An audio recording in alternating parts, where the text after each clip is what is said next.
താമരക്കുളം ഗ്രാമപഞ്ചായത്തിലെ കണ്ണനാകുഴി 1-ാം വാർഡിൽ പകൽ വീട് പ്രവർത്തനം ആരംഭിച്ചു.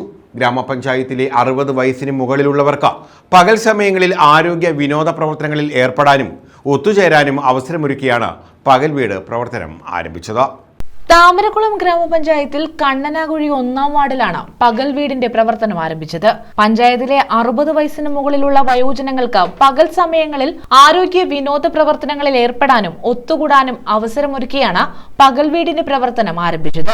താമരക്കുളം പ്രാഥമികാരോഗ്യ കേന്ദ്രത്തിന്റെ മേൽനോട്ടവും ഉണ്ടാകും. പകൽ വീട്ടിലെത്തുന്നവർക്ക് ഭക്ഷണം ഉൾപ്പെടെയുള്ളവ സൗജന്യമായി ലഭിക്കും. ഗ്രാമപഞ്ചായത്ത് അംഗം തൻസീർ കണ്ണനാകുഴി മുൻകൈയെടുത്താണ് പദ്ധതി നടപ്പാക്കിയത്. പല പ്രതിസന്ധികളും ഉണ്ടായിട്ടുണ്ട്. ICDSന്റെ സൂപ്പർവൈസറും അതുപോലെ തന്നെ ഗ്രാമപഞ്ചായത്തിന്റെ പ്രസിഡന്റ്, ക്ഷേമകാര്യ സ്റ്റാൻഡിംഗ് കമ്മിറ്റിയുടെ ചെയർമാൻ, ഞങ്ങളെല്ലാം ഏതാണ്ട് 3 വർഷത്തോളം ഇതിന്റെ ഈ പ്രവർത്തനം തുടങ്ങുന്നതിന് വേണ്ടിയിട്ട് വിവിധ കടമ്പകൾ കടന്നിട്ടാണ് ഇന്ന് ഇത്തരത്തിലൊരു അസുലഭമായിട്ടുള്ള നിമിഷം ഇവിടെ യാഥാർത്ഥ്യമാകുന്നത്. പകൽ വീടിനെ സംബന്ധിച്ച് പറയുമ്പോൾ നമുക്കെല്ലാം അറിയാം. കൊടിക്കുന്നിൽ സുരേഷ് എം പി ഉദ്ഘാടനം നിർവഹിച്ചു.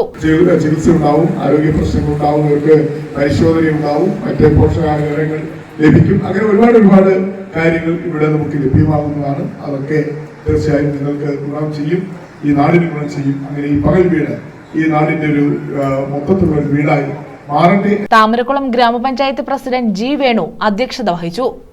ICDS സൂപ്പർവൈസർ ഇക്കാര്യത്തിൽ വളരെയധികം താല്പര്യമെടുത്താണ് ഈ പകൽ വീടിന്റെ പ്രവർത്തനം ഉദ്ഘാടനം നടക്കുന്നത്. നമ്മുടെ ഈ ആദ്യം നമ്മൾ ഉദ്ദേശിക്കുന്നത് കണ്ണാകുഴി പ്രദേശത്തെ 1, 2, 3 വാർഡുകളിലെ വൃദ്ധരായ ജനങ്ങളെ പകൽ അവരെ ഇവിടെ എത്തിച്ചിട്ട്, വാഹനത്തിൽ ഇവിടെ എത്തിച്ചിട്ട് അവർക്ക് ഭക്ഷണവും ഒക്കെ കൊടുത്ത് അവർക്ക് ഇവിടെ വിശ്രമിക്കാൻ, മറ്റുള്ളവരോടൊപ്പം ഇരുന്ന് വിശ്രമിക്കുന്ന വൈകുന്നേരം വരെ വിശ്രമിക്കാനുള്ള ഒരു ഇടമാണ്. വാർഡംഗങ്ങളായ Thanseer Kannanakuzhi, PB Harikumar, Deepa Jyothish, Deepa R, T Manmadhan, Suresh Kottavila, S Reeja, Deepa Ravi, Vineetha, Arya എന്നിവർ പങ്കെടുത്തു. News bureau, Charummood.